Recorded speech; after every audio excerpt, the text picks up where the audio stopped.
সাদিক কায়েম যদি ভিপি না হতো, আপনি কি ভাবছেন হাদির কবরস্থ আমরা নজরুলের এই কবরের পাশে দিতে পারতাম? যা ইনকাম করছি তার 50% ঢেলে দিচ্ছি, যাতে আল্লাহ খুশি, আল্লাহ পট পরিবর্তনে সাহায্য করে। জি ভাইয়া, জানাজা নিয়ে এখন কিন্তু একটা মোটামুটি রাজনীতি হয়ে গেছে। আমার ধারণা যে আপনি প্রশ্নটা বুঝতে পারছেন যে জানাজায় আপনার থামায় দিই, আমি এই প্রশ্নের উত্তর এই জন্য এইভাবে দিতে চাচ্ছি না যে কত লোক সমাগম এর চেয়ে বেশি করতে হবে, ঢাকাতে জানাজা না হোক এটাও হয়েছে। শোনেন আপনাকে একটা বলি, যদি মানে আল্লাহর কাছে লাখো লাখো কোটি কোটি শুকরিয়া, আপনার জমিনে কোন জায়গায় আপনার জানাজা হবে এবং কোন জায়গায় আপনার মাটি হবে এটা আল্লাহ নির্ধারণ করেন।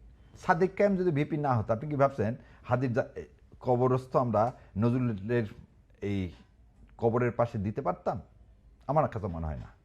এই ভিসি সাহেব যদি না থাকতো এবং সাদিক কায়েম যদি ভিপি না হতো, দিতে পারতাম না ভাই, এটা পারিনি, এটাই ইতিহাস। আজকে আপনি জানাজা আল্লাহর তরফ থেকে, এবং আরেকটা জিনিস সবসময় মনে রাখেন, পৃথিবীর বিভিন্ন জায়গায় আন্দোলন সংগ্রাম হয়েছে।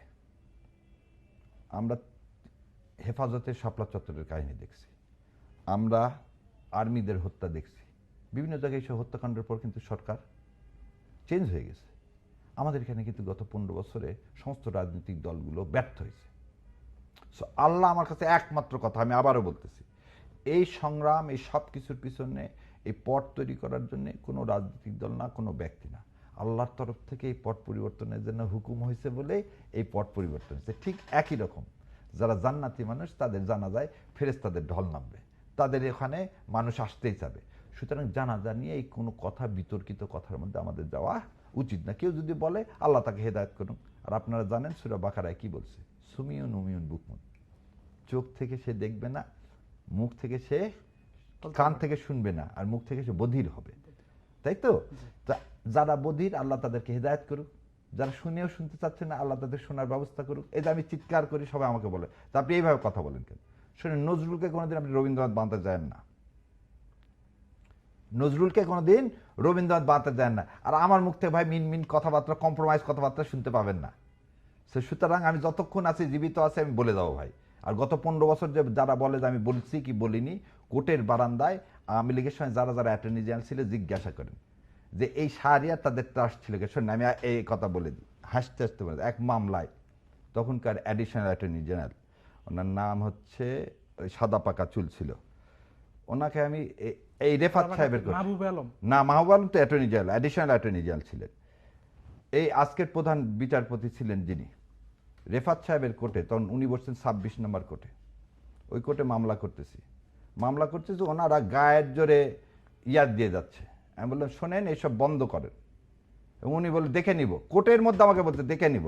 আমি কোর্টের বারান্দায় এসে বলছি কি দিন এটা আসবে না, এমন দিন আসবে যে এখান থেকে ফেলে দেবো। কিন্তু আমাদের ফেলে দিতে হয়নি, আল্লাহর তরফ থেকে তারা পড়ে গেছে। সো সে আমলেও যে কম্প্রোমাইজ করে চলছি তা না, কিন্তু সে আমলে একটা জিনিস বলি যে আল্লাহর রসুলও তো আমাদেরকে শিখাইছে কি, যে পরিবেশ পরিস্থিতি দেখে আমাদেরকে চলতে হবে, তাই না? তখন কি আপনি আমাকে বলেন যে নেতৃবৃন্দকে আপনি যখন ফাঁসি দিচ্ছেন, তো আমি রাস্তায় যাই, আমি আওয়ামী লীগের বিরুদ্ধে বলে গুম হয়ে কি লাভ হতো? কি লাভ হতো আমাকে বলেন? তাহলে কি আমরা প্রতিবাদ করিনি? আমরা রন্ধ্রে রন্ধ্রে প্রতিবাদ করছি, যা ইনকাম করছি তার 50% ঢেলে দিচ্ছি, যাতে আল্লাহ খুশি, আল্লাহ পট পরিবর্তনে সাহায্য করে। আর আমরা ইসলামকে ধারণ করছি এবং জীবনের শেষ দিন পর্যন্ত ধারণ করব। কেন?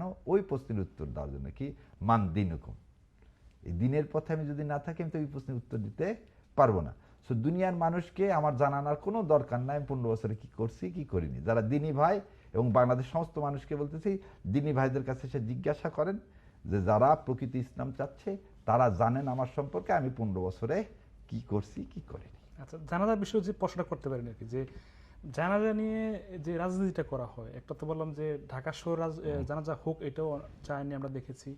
সংখ্যার তথ্যের কথা তো আপনি বললেন, পাশাপাশি জানাজা দিতে যাবে ওখানেও কিন্তু রাজনৈতিক বক্তব্য দেওয়া হয়। মানে এই বিষয়গুলোকে আপনি কিভাবে দেখেন? না, আমার কাছে ভাই জানাজাটা জানা যায়। আর আরেকটা জিনিস আপনাকে বলি, জানাজার ওখানে রাজনৈতিক বক্তব্য না। প্রশ্ন হচ্ছে আল্লাহ রসুলকেও মাটি দেওয়া হয়েছে কয়দিন পর? তার ওফাতে 3 দিন পর। কিন্তু এর মধ্যে নির্বাচিত হয়েছেন।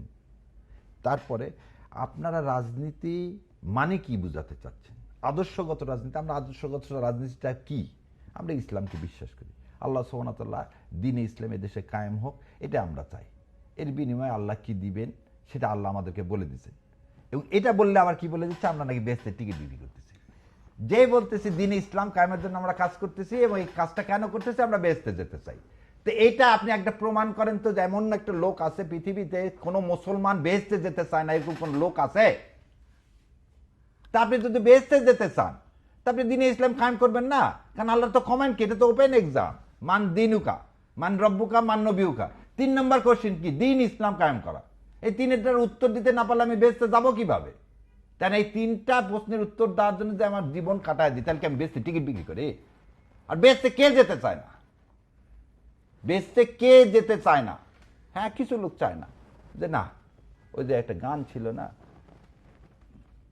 দুনিয়াকে মজা লেনা দুনিয়া তোমারই হে, মানে দুনিয়ায় যে কদিন আছো খালি মজা নিয়ে যাও। আর আমরা হচ্ছে দুনিয়াতে মজা নেওয়ার জন্য আসিনি। দুনিয়া বলতেছে আখেরাতের শস্য ক্ষেত্র। এটা হচ্ছে হোটেল। হোটেলে কয়দিন আসি চলে যাব। হাদিস যেভাবে বাতাসা দিয়ে কেন বলছে যে এই সিস্টেমের মধ্যে থেকে আমার প্রতিবাদ, আমরা ইসলামী রাষ্ট্র কায়েম করতে চাই। আর আপনি বারবার যেটা জানাজা, ওই বিষয়ে আমি কখনোই বলবো না জানাজায় যে যেটাই বলুক মানুষ, একটা কফিনের গাড়িতে উঠছে, কেন উঠছে, কি জন্য উঠছে, ওটাকে দলীয় করতেছে। এই যে সংকীর্ণ, মানে আপনি ডেড বডি নিয়ে রাজনীতি করতে যাবেন, তাহলে মুনাফেক কারা? এটা জাতি নির্ধারণ করে।